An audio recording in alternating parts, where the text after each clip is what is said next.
Every morning, I look in the mirror and ask myself one question. If today were the last day of my life, would I want to do what I'm about to do today? If the answer is no for too many days in a row, I know I need to change something. These are not the words of a guru or a life coach.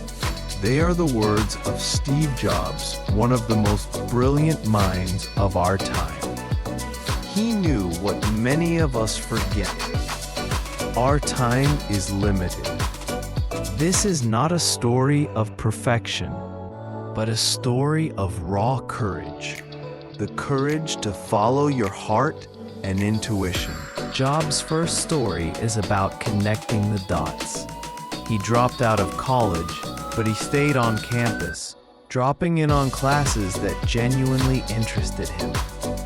He took a calligraphy class, not because it had any practical application, but because it was beautiful. 10 years later, when he and his team were designing the first Macintosh computer, everything he learned in that calligraphy class came back to him.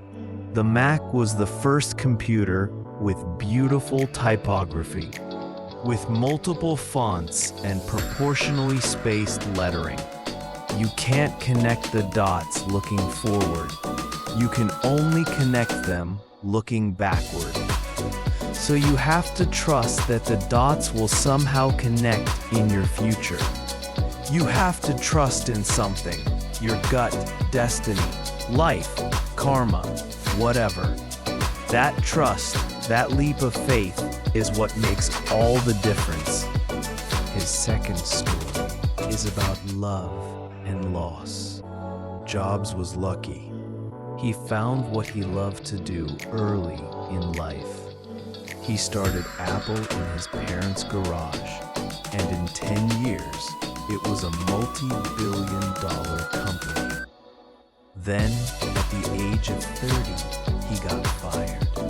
It was devastating. But what he didn't realize at the time was that getting fired from Apple was the best thing that could have ever happened to him. The heaviness of being successful was replaced by the lightness of being a beginner again. It freed him to enter one of the most creative periods of his life, starting a company called Next and another called Pixar. Sometimes, life hits you in the head with a brick, but don't lose faith. The only way to do great work is to love what you do. If you haven't found it yet, keep looking, don't settle. This is the message Jobs left us with. Don't be trapped by dogma, living with the results of other people's thinking. Don't let the noise of others' opinions drown out your own inner voice. Most important, have the courage to follow your heart and intuition. They already know what you truly want to become. Jobs' final words to the graduates were from a book he loved, a farewell message from one of his heroes. Stay hungry, stay foolish. Be hungry for knowledge. Be foolish enough to believe you can change the world. Your time is limited, so don't waste it living someone else's life.